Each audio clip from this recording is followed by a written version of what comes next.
This is the He Who Fights Monsters panel, and I'm your host, Paul Roberts. I'm the editor at threatpost.com.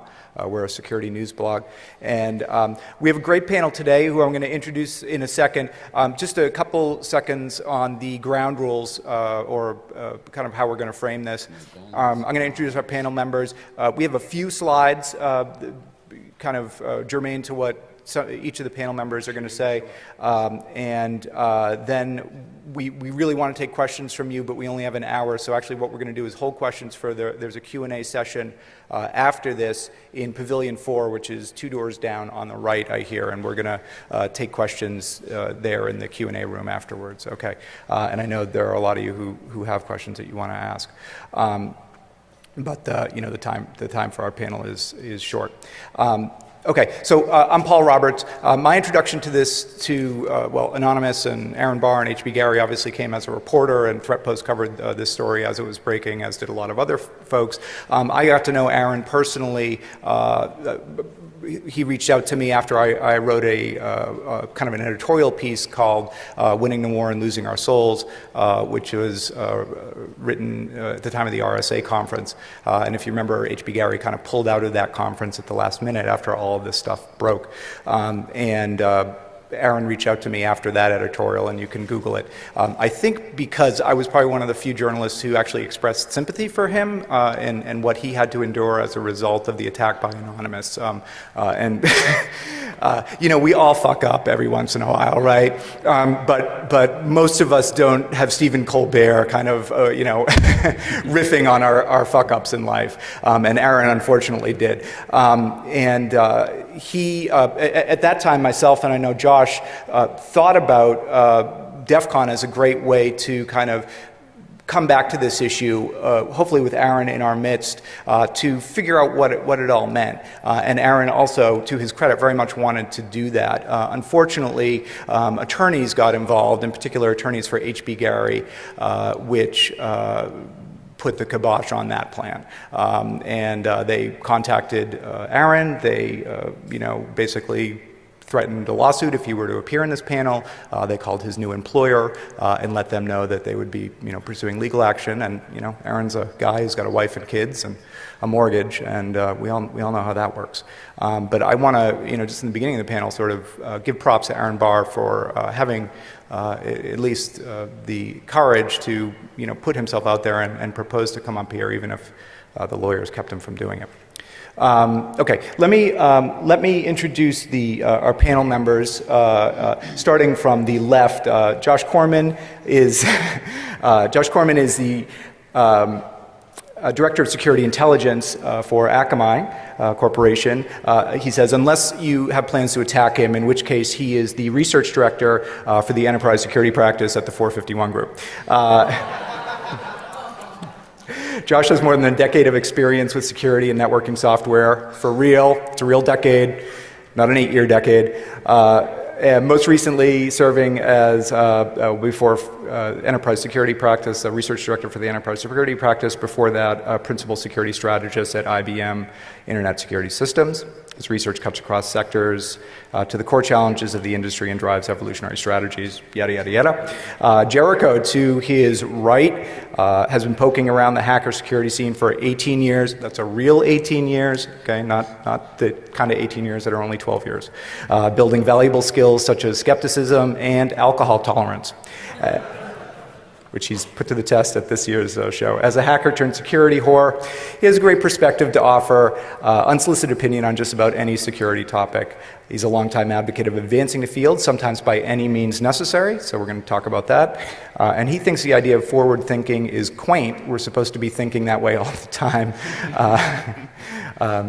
No degree, no certifications, just a willingness to say things that most industry is thinking, but unwilling to say themselves. He remains a champion of security industry integrity and in small, misunderstood creatures, and you can find him at attrition.org. All right, yeah, it's here for attrition.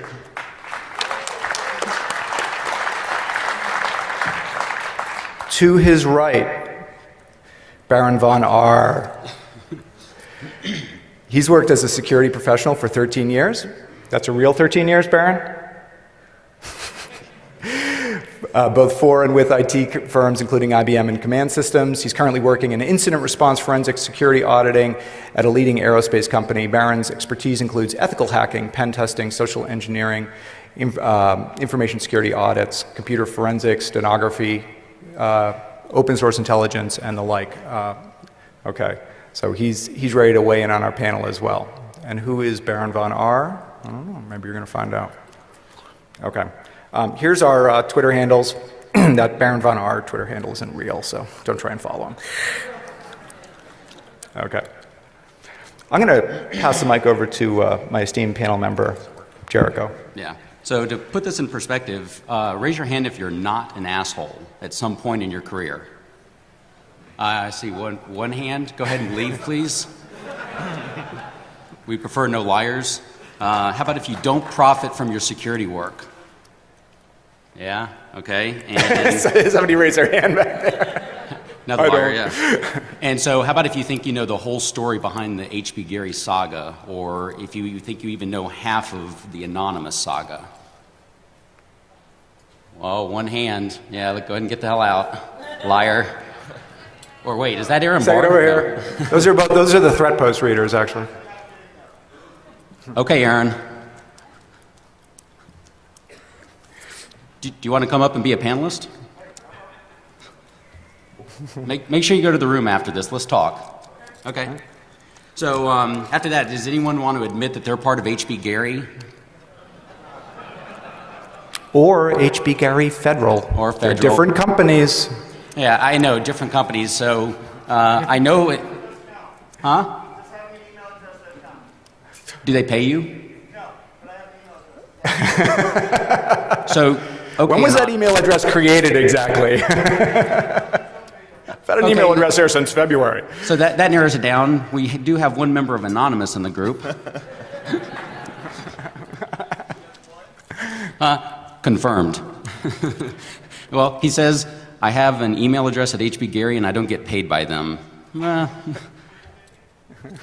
So think about those questions, because a lot of what we're, as a group and as an industry, are leveling accusations at Aaron, that was really kind of a lot of the criticism, and we kind of forget to look at ourselves and say, I'm basically halfway to the monster that we claim he is. Okay. Mr. Corman. All right, is this thing on? All right, so for those who don't know philosophy, the rest of the whoever fights monsters is that should see to it he himself does not become one. And I saw quite a bit of cognitive dissonance over, geez, that 17-year-old anarchist in me wants to join a non-ops. And, the guy protecting a Fortune 50 network or so wants to fight them. And I basically thought it was useless to talk about white hats and black hats and gray hats. And, you dust out your advanced Dungeons and Dragons, and essentially it's not just a good versus evil thing. I mean, some people see Anon as Robin Hood, right? Chaotic good, Arab Spring, freeing oppressed people, transparency for the win, right? Other people see it as the Joker, chaotic evil. They just want to see the world burn. So what we tried to figure out is the conversation wasn't moving forward, so I just dusted this thing out. And the real defining characteristic isn't good or evil, they're chaotic, right? So we have a rise of the chaotic actor, so to speak. And most of the confusion or debate is we're romanticizing about the positive or attractive aspects of this, but we're not being very deliberate about which roles we want to play. And we're going to get to some of that searching your soul. I mean, that was the point of your article, was as we're fighting this, are we losing our soul? And Aaron's a living embodiment of he even violated his own personal ethic in some of his actions. And we just get so caught up in the activity that we're not in control of it, but rather a victim of it. So try to figure out through the course of this where you fit on here. But more importantly, where do you want to fit on here? Because in our pursuit to raise security awareness or improve security, we may actually be driving something far worse than the Patriot Act, right? We may cause powerful and uninformed people to act in powerfully uninformed ways. And real quick, he didn't realize it when he made the slide, but the boxes that actually have a hat, those are off limits. None of you in this room fit any of those bills. So figure out which of the other 6 boxes you are. Great. Barron, any thoughts? Well, I'm kind of in the middle of the whole thing. From a perspective of the government and the intelligence agencies, all of this kind of activity, especially on Aaron's part, is a part and party of what we've been doing since the beginning, since the forming of this nation: disinformation, intelligence gathering. So what Aaron did, yes, it kind of crosses the line when you start to talk to a company or in this case, a law firm that's going to go after individuals within our own country. Even the CIA wasn't chartered to do that. So yeah, in my book he crossed it. But as Richard Thiem said in his Black Hat tutorial, it's all gray. One man's terrorist is another man's freedom fighter. You just have to know where you sit, and you have to come to grips with it. Okay, thanks. Good thoughts. I think I'm going to start just with I think probably a question that the answer of which will maybe help us understand where each of you guys come from. But who is anonymous in your minds? Whether that's who they are literally or who they are kind of symbolically.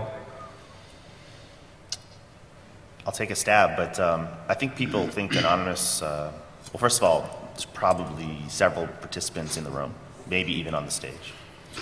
And it's not a group, right? I mean, we know this, but I'm just to tell you things you already know. Anonymous is not a group. Essentially, it's like Taylor Rental branding. It's a franchise. I mean, some people that took the name were doing things like Arab Spring or something locally. It was just a way to it was almost like a post-secret, right? It was a way to do something without getting caught, maybe as a whistleblower, and it can form a very valuable part of our culture. I think it was kind of hijacked by smaller groups, and now it's become something that's maybe gone from public benefit to public menace, depending on who you are. I think my personal disappointment is if, in fact, you think this is going to make security better by showing failure. I doubt it, right? Anybody that's done work with Fortune 50, Fortune 100 CISOs, they're not going to do better security. They're going to do more security. Wait. So you're saying that pointing out failures is not going to help security? Oh, no. All right, let me refocus. This is my actual point. Any cause will have an effect. It just may not be the desired effect. And if we're going to do this, hey, if we're going to have chaotic actors, I don't think we're going to eliminate, nor do I want to eliminate participants throughout that grid. I would like to challenge that if we're going to do something like this, let's up our game.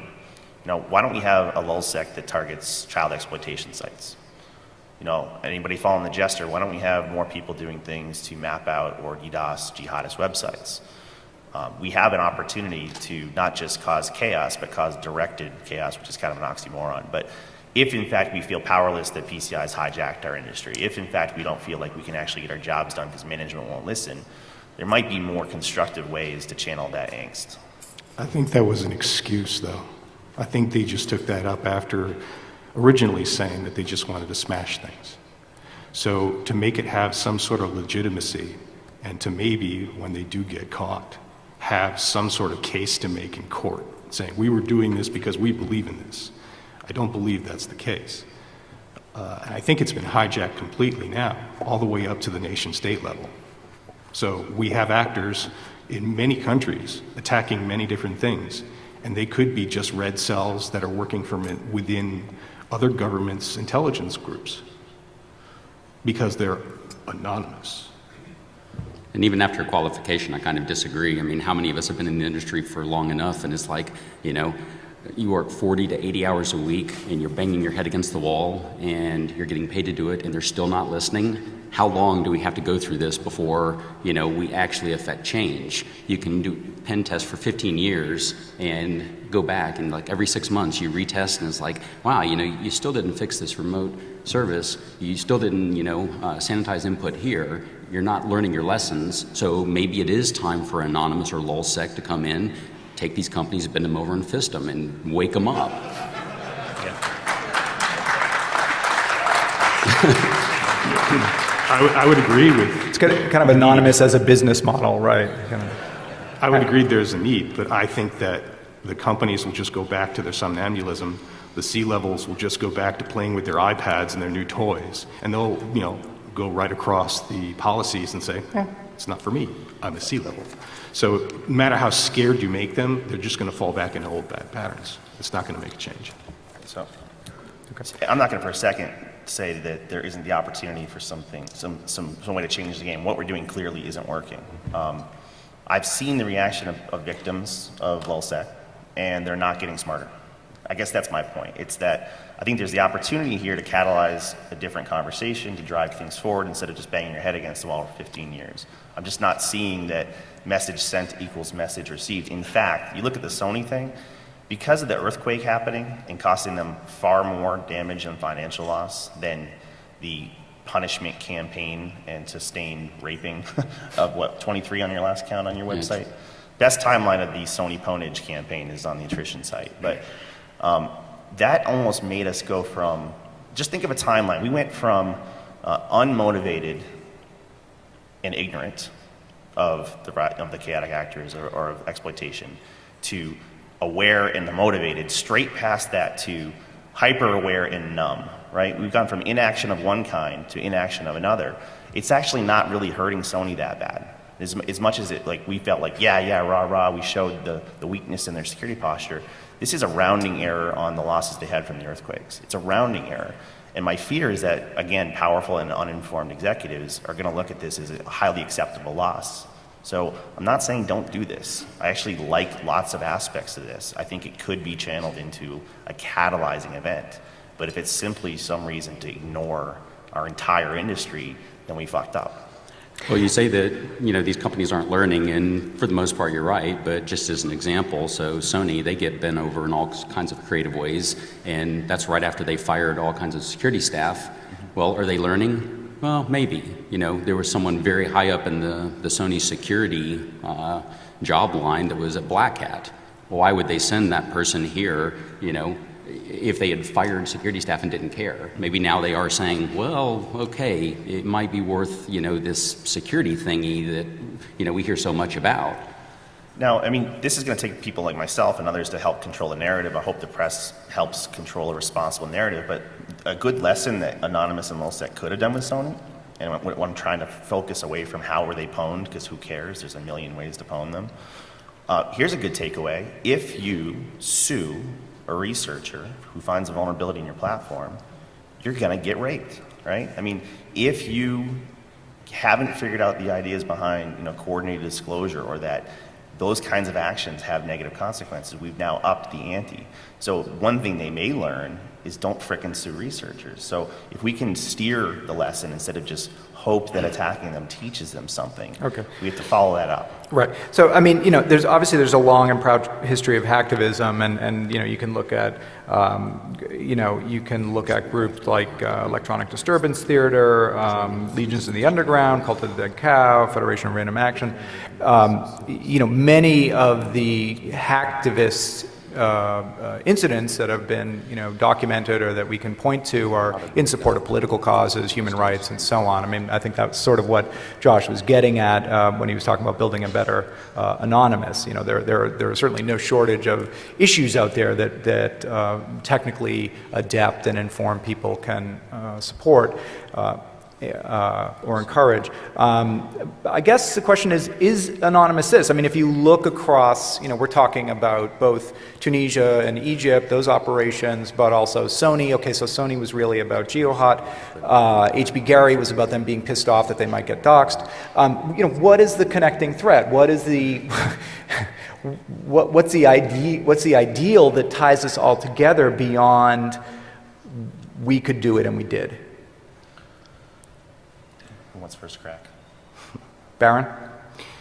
Well, I'd just like to go back to the last point for a second. It's no coincidence that hacking insurance is up. So I think a lot of companies, and I did hear about one in particular yesterday, I'm not going to mention them, but they laid off a bunch of people in security and they bought hacking insurance. Give you $100 right now if you name them. No. How many people have hacking insurance in the audience? So back to, what was the question again? There's the business we need. I forgot. No, the question was, look, again, we can look back historically and see incidents of ideologically motivated hacktivism, again, whether it's in opposition to China, in support of Myanmar, against the Republican Party, God bless them, or what have you. But when you look at Anonymous, when you look at Anonymous and LulzSec, it's harder to discern what the message is. Certainly, Operation, Tunisia and Egypt seem like pretty straightforward hacktivist, examples of hacktivism. Sony, I don't know, and HB Gary, almost certainly not. Well, I would say that in the genesis of Anonymous, you had the fight against Scientology. They actually had people who were involved in the groups who were involved in Scientology. They had friends, they had family who were getting, taken away. Chanology, right. So that was the start of it. They fought a giant entity with a lot of money and a lot of lawyers with an anonymous, attack. That led on to, this whole Arab Spring. They're trying to do something good. They're trying to set up comms in places that are, shutting down internets. But when it started to diverge into anti-sec, lulzsec, whatever you want to call it, right before HB Gary, it became something completely different. And I'm not sure completely of the motivations to start.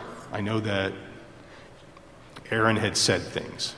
He had said them publicly on the news, and they didn't like it, and they just took him down. His fault, frankly. After the spool came out and everything started to come out about what they were doing, a lot more people jumped on the bandwagon. But after that, LulzSec really seemed to kind of lose its aegis. Now they're just hitting the Phoenix PD because they don't like the way the Phoenix laws are on immigration. Well, I don't like them either. But outing law enforcement officers who are bound by duty to actually carry out legislation that a legislator has put together, they have no say over? I mean, other than one vote per person? You're just putting them in danger. A CI list recently came out, evidently, too. I haven't seen it yet. But, there could be people in danger now because their names are known as CIs. I also know there's a lot of practitioners in the room. We like to break stuff in part of our persona. And he mentioned Richard Thiem. I mean, he's going to present again today, I believe. But if you haven't seen him present before, first of all, you need to see him present. But second, he's really resonating with a lot of the themes that went in the preparation of this panel. But in your day job, right, you've been working really, really hard to try to make sure you can accomplish your mission. And when you see these really high-profile, high-visibility, noisy attacks, it's going to cause the shift of focus there, right? Now, guess what? I don't really give a crap if they stole a bunch of credit cards. There's been very little negative consequence to the loss of a highly replaceable credit card. What I really care more about is losing intellectual property. It's the irreplaceable. So this is actually distracting you from your core mission, just like PCI is distracting you from your core mission. So your executives are distracted from risk management to PCI. Now they're distracted from risk management to loud, noisy DDoS attacks. What's actually going to put your organization out of business or cause layoffs, it's the loss of those irreplaceable assets. So we're now have a new noisy thing that distracts us from the actual mission we have. Now, we didn't bring it up yet, but I mean, there were groups that were taking down child exploitation sites. Anybody in here like child exploitation? It's okay if you do. Not really. But anybody in here, that's something we could all get behind, right? But there was a group, at least one group that I knew of. EHAB, back in the day. Let's up the game, right? There's some bad people doing bad things. I don't know, raise your hand if you dislike FUD in our industry. Oh, come on, more hands than that. Come on. Wake up, guys. Now, have you ever encountered a vendor that was totally full of shit? Hell, let's just have a medium grade nobility of a chaotic group. How about we have a published treatise that if you do any of the following definitions, three definitions of FUD, the cause of these three things will lead to the effect of a 3-day shame and DDoS campaign. And we will basically have a disincentive and deterrent for bullshit vendors spreading fear, uncertainty, and doubt. In short, Anonymous needs to make a menu, you know. For the appetizer, I'll take a 2-day DOS, you know, then the breach. And I'm not even advocating vigilantism, right? But I don't think it's going to go away. It's more a matter of, if we think this industry is dysfunctional or we don't think we're being heard, let's have a more strategic and intelligent approach to it, right? If you don't do these 3 things, you will never hear from us. If you do these 3 things, here's exactly what will happen to you. I think you may have more chance of random chaos motivating stupid fear to very targeted cause and effect may actually modify behavior. But, go ahead. I'll go and advocate vigilante justice in some cases. I'm fine with it, you know. Once again, if Anonymous is taking requests, attrition, we keep a list of companies that have legal threats against researchers. You know, so someone finds a vulnerability or some new cool bypass, and a company swoops in and says, you know, if you publish, we're going to sue you. Well, there you go. There's your top 10 list of companies that really need to be bent over one way or another. And the same goes again for HB Gary. They need to be taught another lesson. You know, threatening to file an injunction against Barr for talking here. Something about free speech comes to mind, but I don't know the exact quote, you know. So HB Gary, now, not only are you a bunch of assholes that said, oh, wait, no, that's HB Gary Federal, not us, you know. So, yeah, they laid all the blame on Aaron Barr. Oh, he's the mega asshole. But wait a minute, now that he's gone, you turn around and you show that you have, you know, I want to say a more evil streak by trying to limit him. And, you know, again, Paul covered this. I understand why Aaron backed out. And the kind of neat part is that originally there's 2 times he tried to back out of the panel. The first time he resolved it. You know, he talked to his new employer and he still made the effort to get on the panel. And that was really cool of him.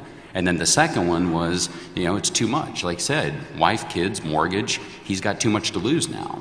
So, you know, just take it all into account and consider the entire picture as much as we know of it. Yeah, and I want to talk about HB Gary because I definitely don't want to reward them for you know, suing Aaron off our panel and trying to, you know, squelch discussion of you know, what was revealed by the hack of that company and what came out of those emails. So we are going to talk about that, and we're not going to let HB Gary kind of get away with stifling that discussion. But just to follow up.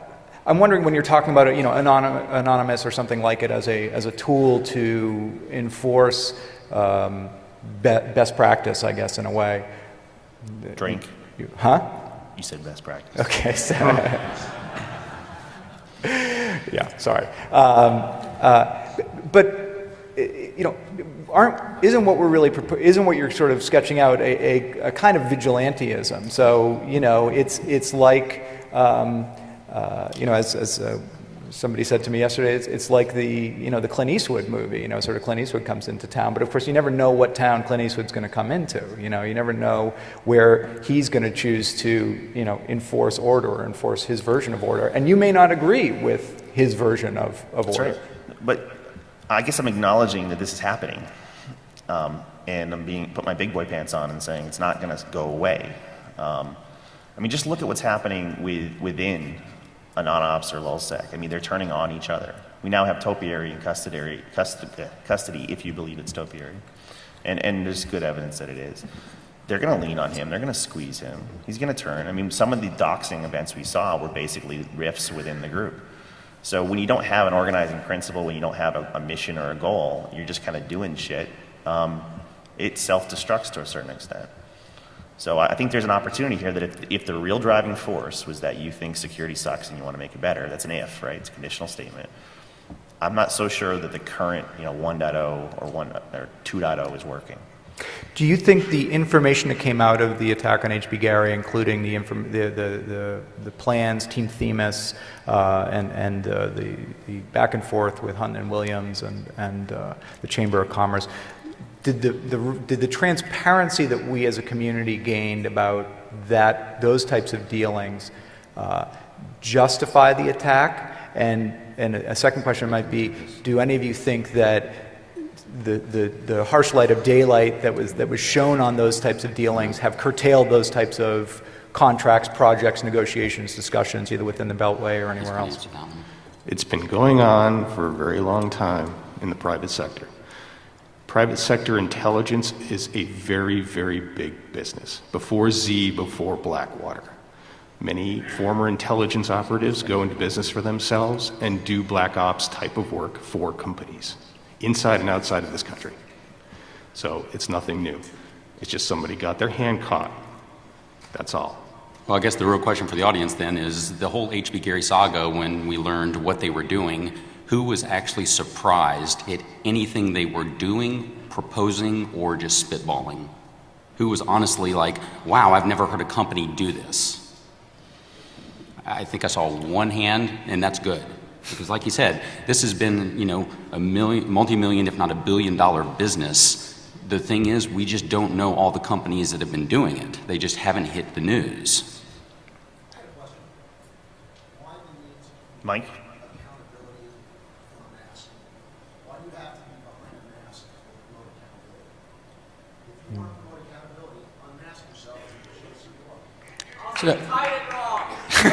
are. Yeah, we were in a hurry. Why should I believe you if you're going to hide your face from me? Yeah, so the question is, why do we listen to this guy if he's not willing to show his face? Shall I unmask myself? Are you a Fed? Well, wait. Wait. There are people out here that will say they'll straight out, they'll dox you, they'll get at your family, they'll get at your work, they'll get at your entire life because of the fact of what you do. If you feel you need to cover up your face, keep yourself safe, do it. Okay, so we have two different opinions, but then the question becomes, who listens to LulzSec? When they say we hack something, but they haven't actually released the information, who believes anonymous when they say something? Let's do a quick show of hands, though. Who thinks we shouldn't listen to a fucking thing he says because maybe he's a Fed, maybe he has an agenda? We don't know who the fuck he is. Why should we listen to him? Who thinks he should unmask? Raise your hand. Come on, be more courageous. Only a couple people? Okay, just to make sure, who thinks he should stay masked? I think this is what they call a self-selecting population. So, real quick, that's an excellent question, but it goes back to why does someone need to show their identity if they're making good points or if they have relevant experience, And now that we're a little ways into the panel, I'll say we vetted him. We know his background. We know some of what he's done, some of which he can't talk about, and we know that he will add a certain perspective to the panel. So we were fine with that, him coming on, claiming to be anything he wanted to be. Within reason.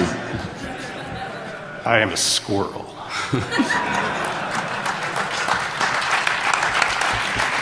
New battle cry.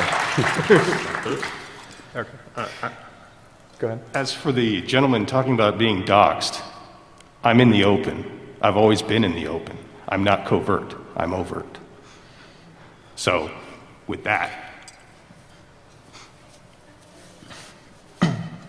Okay, and now everyone in the audience is going, who the fuck is that anyway? We still. I'm overt, but I don't have my picture out there that often. Raise your It's just a hand if you know personal who this choice. is. 4, 5, 6, yeah. So you're still masked. Yeah, I'm still masked. So in short, and that's why it's such a great question, is mask or no mask, it doesn't really matter, It's more about the message, the content. Do So you want now to that we're introduce kind yourself of, to the audience? What's that? Do you want to introduce yourself? I go by the name Cryptia. I have a blog on WordPress. I've been blogging about LulzSec and Anonymous for quite some time. They know who I am.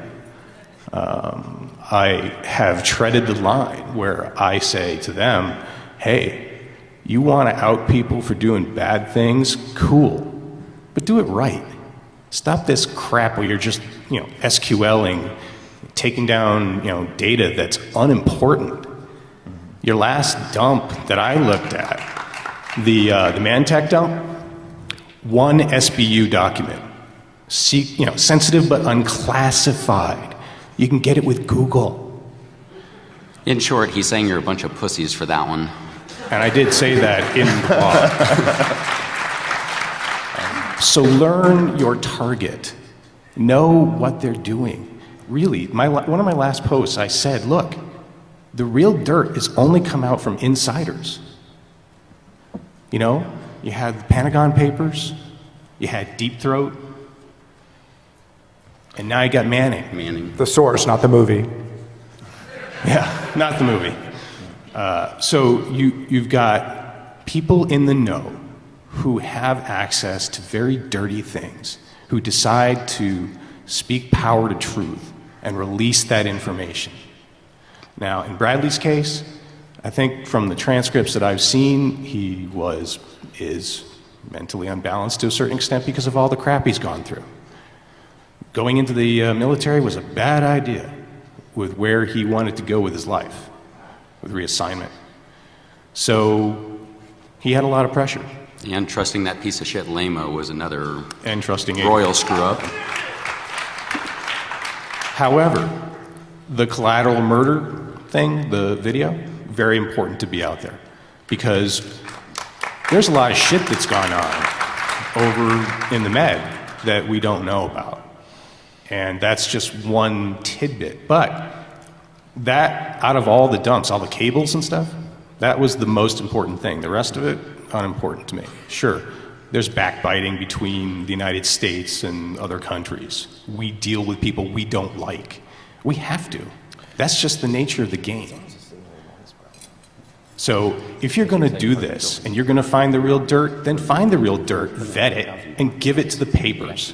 What WikiLeaks wanted to do and did before the cult of Julian. Real quick, building on that, and going back to the building a better anonymous, which I wonder if we can do that as a consulting gig, you know. Releasing 250,000 I've already reserved the better anonymous domain, by the way, so. Okay, quick, is there a lawyer to trademark this? Releasing 250,000 cables is really cool, but it's also kind of hurting your cause. There's so much noise there, and there's so many pointless documents. One of the better things they could have done is to actually go through and hand pick the top 10, top 50 or whatever, put them out one a day or something. We used to have like the HP bug of the day. Right. Leaked cable of the day. Month of browser bugs, right? Yeah, exactly. And you turn it into this kind of campaign, but you also focus on the big ones, the collateral damage. Any of the other specific cables that really out terrible things happening that the public should know about.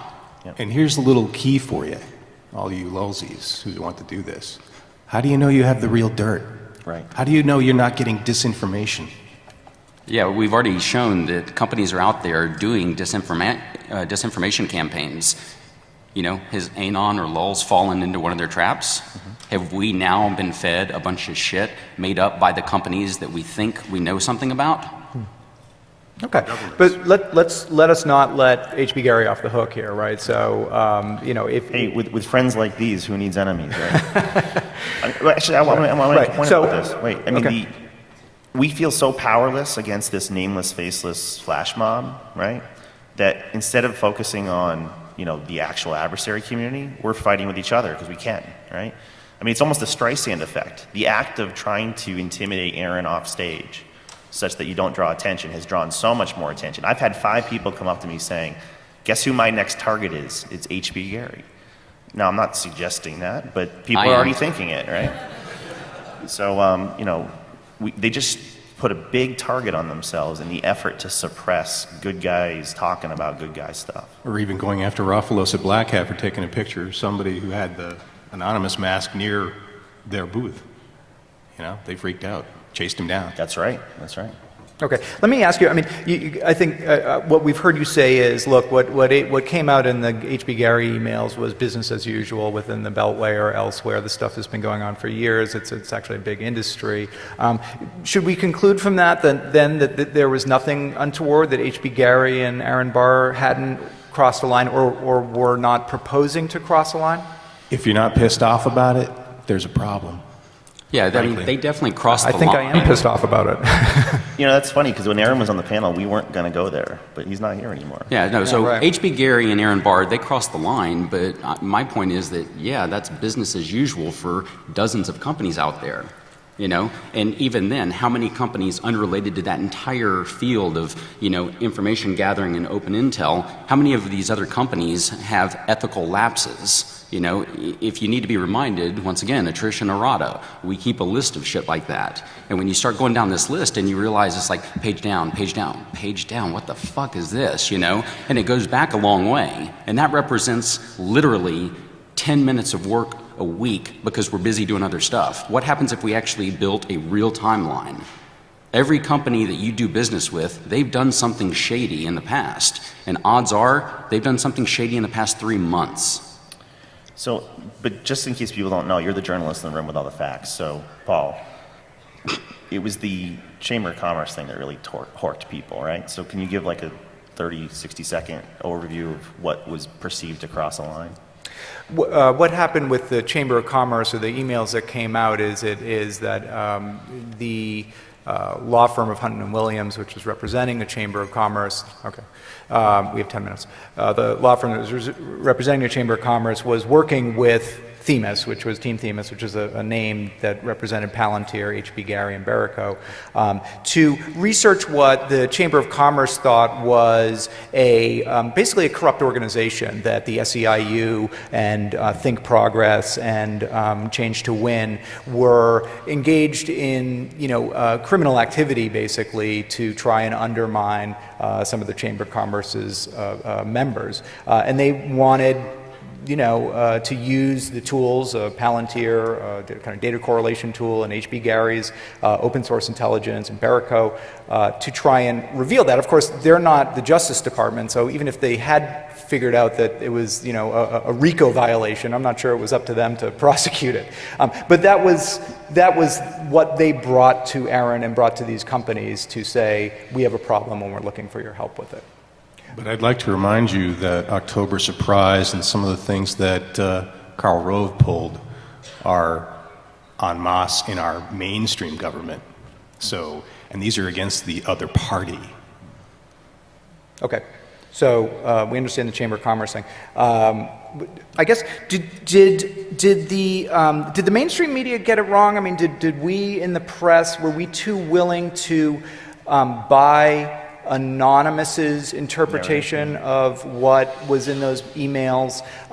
Were we, and would we have felt differently if instead of the Chamber of Commerce, it was a plan by a politically left-leaning or progressive group to interview, you know, to investigate Koch Industries and Americans for Prosperity and some of the groups that have, you know, probably this audience generally more up in arms. I mean, was our feelings about this tempered or colored by who was being, you know, who was who was behind the law firm, who was paying for this, and what the mission was? Because Aaron has always said, I would have done it for anyone. You know, yeah, sure, Chamber of Commerce, but I would have done it for, you know, Greenpeace or you know, PETA, or, you know, it didn't matter. I mean, it was just they were a customer. He's client agnostic. Client agnostic, right? Everybody's their money's all green. Does it matter? Did the press get it wrong? I think you can generically say yes and no. You know, the press is kind of a nebulous group like Anonymous. I mean, some of the journalists, I think, at least got it right and or put a fair perspective on it, and some of them, you know, sensationalized it. You know, I think he's right. I mean, 60 Minutes is doing a long piece on the whole thing right now. It's going to come out in the fall. Huffington Post is doing some investigative journalism on this. There's a couple stories being done, and I've personally, there's two scary things here. I've personally seen evidence that they've been manipulated on the narrative. They're being socially engineered trivially. So the press is becoming an asset of the LulzSec and the anti-sec. I've also seen that if you are trying to be an anonymous, the word truly anonymous source to the press, I accidentally socially engineered out their sources without trying, right? So I think right now it's probably asymmetrically in favor of anonymous because the press doesn't have the filter, or some press do, some of the better journalists in this trade space do, but for the most part they're being like played like a fiddle. Okay. Do organizations have a right, let's kind of step into the Chamber of Commerce's shoes. Do they have a right to protect themselves from damaging or illegal activity in the same way that nations do, the United States? So we're not going to argue that the United States has the right to have cyber offensive capabilities. Do corporations have the same right?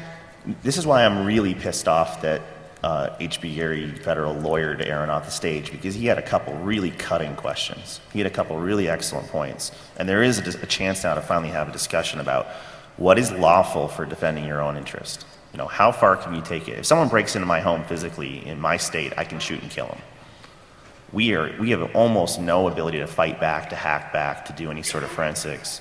We don't have the laws have not caught up with that yet. So I liked the forcing function of this particular case, because it asks us, and it might start challenging the discussion of what is lawful hackback.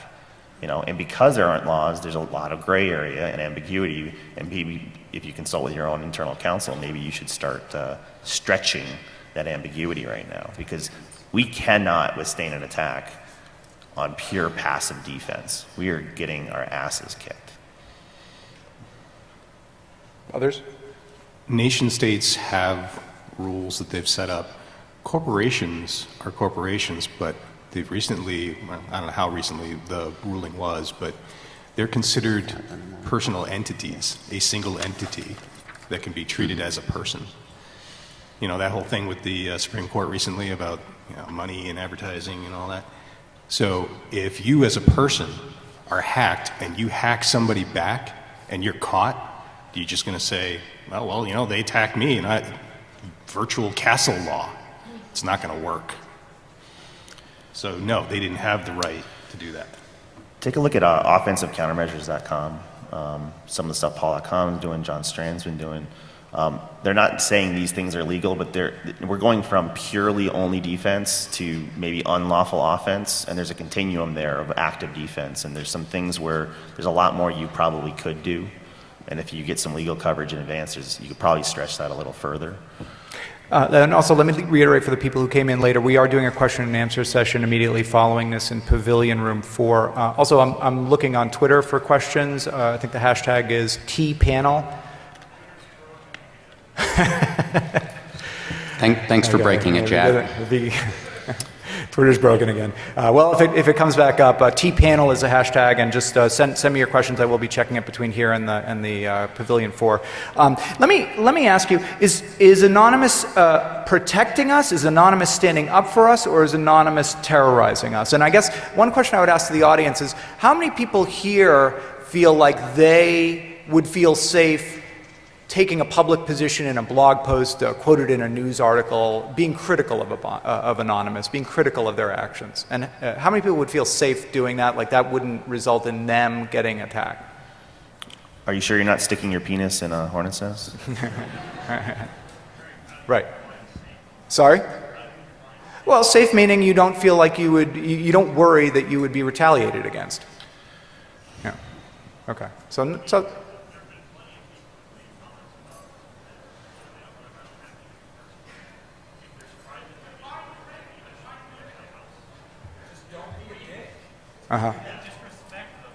respect them. Okay. What if you choose not to respect them? Well, as an example, I don't know.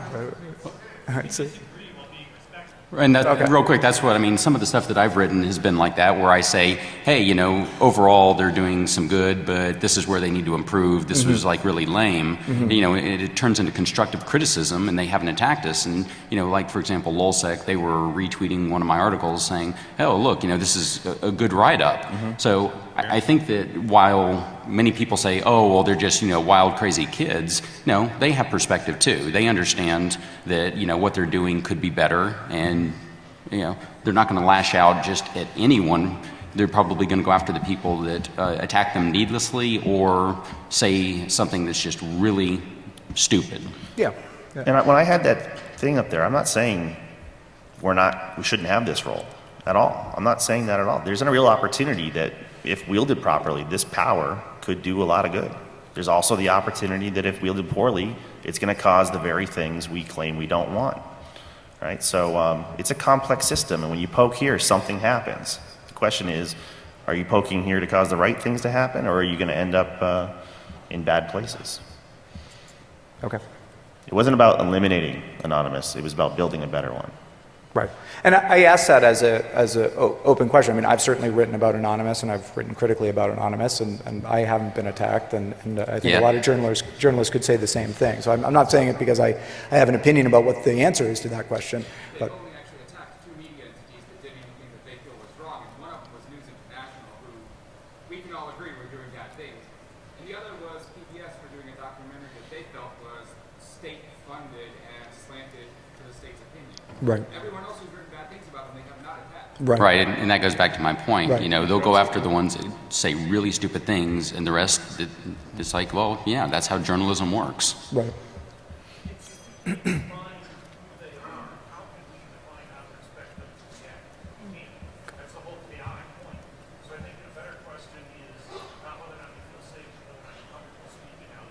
Right. We're out of time. Right. Right. Well, and to the point here, you know, we've only, they've only attacked two news organizations. You know, it's kind of like, you know, if you're Armenian, you know, we've only attacked two Armenians, and one was this guy, and the other was that guy, and you know, so if you're Armenian, you probably don't have to worry. You know, an attack's an attack. But I think I'm getting the big DEFCON X, which means we're out of time. But I thank you very much for coming today, and question and answer panel follows in Pavilion 4.